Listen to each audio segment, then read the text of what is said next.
मौलाना ईसा बंदे इलाही नक्शबंदी के बयानात सुनने के लिए अभी सब्सक्राइब करें ईसा बंदे इलाही ऑफिशियल।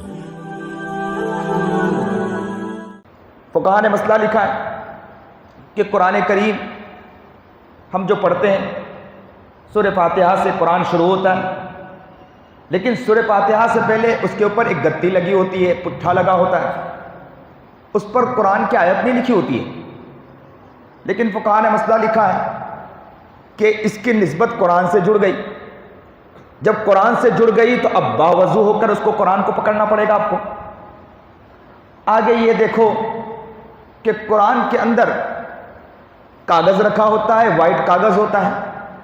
उस वाइट कागज़ का भी हम एहतराम किया करते हैं, इसलिए एहतराम करते हैं कि इसकी निस्बत कलामुल्लाह से जुड़ गई, रब के कलाम से जुड़ गई, इसकी निस्बत अल्लाह से जुड़ गई। जिसकी निस्बत अल्लाह से जुड़ जाती है उसका मकाम बढ़ जाया करता है। कुरान के अंदर आप निशानी के तौर पर कोई चीज़ रख दे, कागज़ रख दे, निशानी के तौर पर आपने कागज़ रख दी।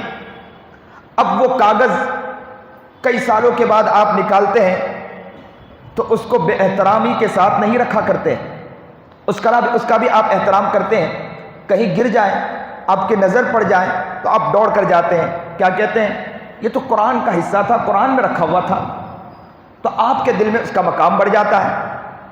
तो पता ये चला कि जिसकी निस्बत कलामुल्लाह से जुड़ गई, जिसकी निस्बत रब से जुड़ गई, अल्लाह के कलाम से जुड़ गई, तो आप समझिए उसका मकाम बढ़ गया, उसका एहतराम बढ़ गया। अब इंसान हो ही नहीं सकता कि उसका एहतराम न करें। किसी मुल्क के अंदर अगर कुरान को जलाया जाए नाउज़ुबिल्लाह तो मुसलमान यहां तड़पता है।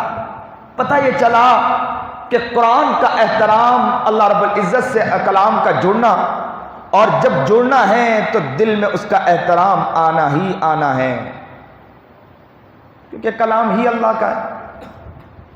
हम बोले तो हमारा कलाम, अल्लाह बोले तो अल्लाह का कलाम, तो ये तो कलामुल्लाह है। निस्बत जब जुड़ जाती है तो मकाम बढ़ जाया करता है। अजीब बात, एक खजूर की टहनी थी, वो खजूर की टहनी नबी करीम जनाब सरकार दो आलम सल्लल्लाहु अलैहि वसल्लम खुतबा दिया करते थे और खजूर की टहनी पर हाथ रखा करते थे और खुतबा दिया करते थे। कई वक्त तक के ये काम चलता रहा। एक साहबी के दिल में दर्द पैदा हुआ। साहबी ने कहा कि अल्लाह के रसूल इजाज़त दीजिए, मिंबर बना दूं। नबी अलैहिस्सलातु वस्सलाम ने इजाज़त दे दी। उन्होंने लकड़ी का मिंबर बनाकर मदीना मुनव्वरा में रख दिया। ये शौक़ था पहले के दौर में, अब के दौर में शौक़ भी ख़त्म हो चुका। अब तो हाल ये होता है कि मस्जिद की अगर घड़ी बंद हो जाए तो दिल में दर्द नहीं पैदा होता है कि उस घड़ी में लाकर हम एक सेल लाकर डाल दें। दिल का दर्द ही खत्म हो चुका, मस्जिद से मोहब्बत ही खत्म हो चुकी, अल्लाह के घर से मोहब्बत ही खत्म हो चुकी। चलते चलते कोई कचरा देखें तो उठाकर जेब में रख ले, इसलिए कि अल्लाह का घर है। जब अल्लाह की निस्बत जुड़ गई तो मकाम बढ़ गया उसका, तो दिल में उसका मकाम भी होना चाहिए।